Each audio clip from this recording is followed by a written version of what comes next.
അപ്പോ നവകേരള സദസ്സിലൂടെ എന്ത് നേടി എന്ന് ചോദിച്ചാല് സദസ്സ് കഴിഞ്ഞ തൊട്ടടുത്ത ദിവസം ഇന്നതാ പിണറായി വിജയന്റെ ഒരു കൊലപാതക കഥ കൂടി പുറത്തേക്ക് വരികയാണ് എന്ന് പറയാം.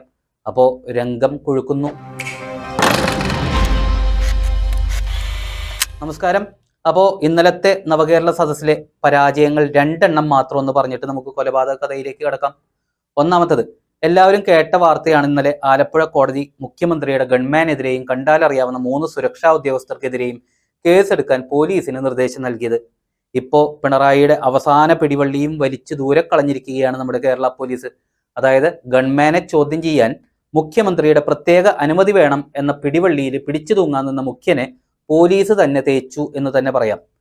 മുൻകൂർ അനുമതിയുടെ ഒന്നും ആവശ്യമില്ല എന്നാണ് ഇപ്പോൾ പോലീസിന്റെ നിലപാട്.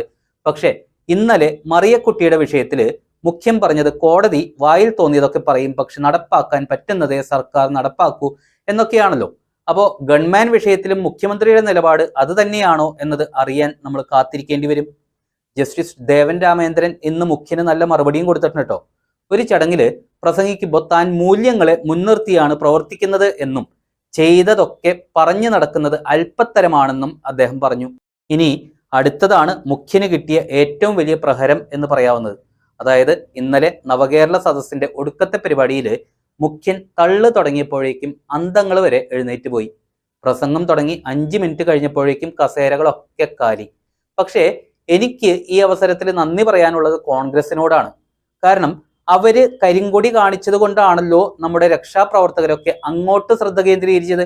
അല്ലെങ്കിൽ മുഖ്യന്റെ പ്രത്യേക നിർദ്ദേശപ്രകാരം ഈ രക്ഷാപ്രവർത്തകരൊക്കെ മുഖ്യൻ പ്രസംഗിക്കുമ്പോൾ എഴുന്നേറ്റ് പോകുന്നവരിലേക്ക് തിരിഞ്ഞിരുന്നെങ്കിലുള്ള ഒരു അവസ്ഥ അതൊന്ന് ആലോചിച്ച് നോക്കിയേ.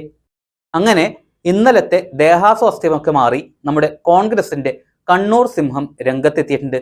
വാടിക്കൽ രാമകൃഷ്ണന്റെ കൊലപാതകത്തെ ഓർമ്മിപ്പിച്ചുകൊണ്ടാണ് അദ്ദേഹം തുടങ്ങിയത്. ഒപ്പം പിണറായിക്ക് പങ്കുള്ള മറ്റൊരു കൊലപാതകം കൂടി അദ്ദേഹം ഇന്ന് വെളിപ്പെടുത്തി. ബാബു എന്നു പേരുള്ള, അതും പിണറായിയുടെ ഒപ്പം എന്നും യാത്ര ചെയ്തിരുന്ന സ്വന്തം പാർട്ടിക്കാരന്റെ കൊലപാതകത്തിന്റെ കഥ. അതായത് പിണറായിയുമായിട്ട് ചെറിയ രീതിയിലുള്ള അഭിപ്രായ വ്യത്യാസം ഉണ്ടായതിന്റെ അടിസ്ഥാനത്തിൽ 2-3 ദിവസം ഈ ബാബു പിണറായിയെ അനുഗമിക്കാൻ വന്നില്ല. 4-ാം ദിവസം ഈ ബാബുവിനെ ചിലര് വെട്ടിക്കൊന്നു.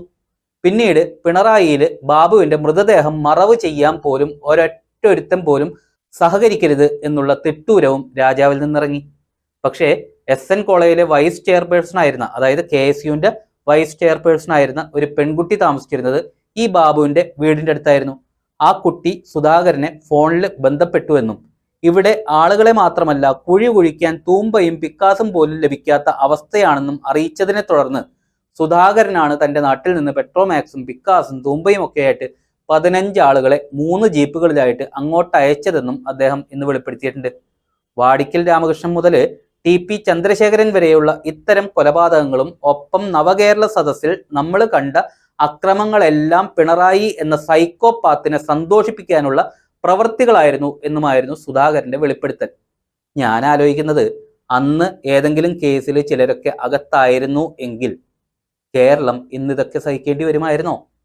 ഏതായാലും സുധാകരൻ കേരളത്തോട് ചെയ്തത് കൊടും ചതി തന്നെയാണ്, കൊടും ചതി.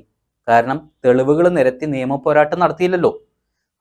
വരാനുള്ള വഴി തങ്ങില്ലല്ലോ, സഹിക്കുക അല്ലാതെ എന്ത് ചെയ്യാൻ.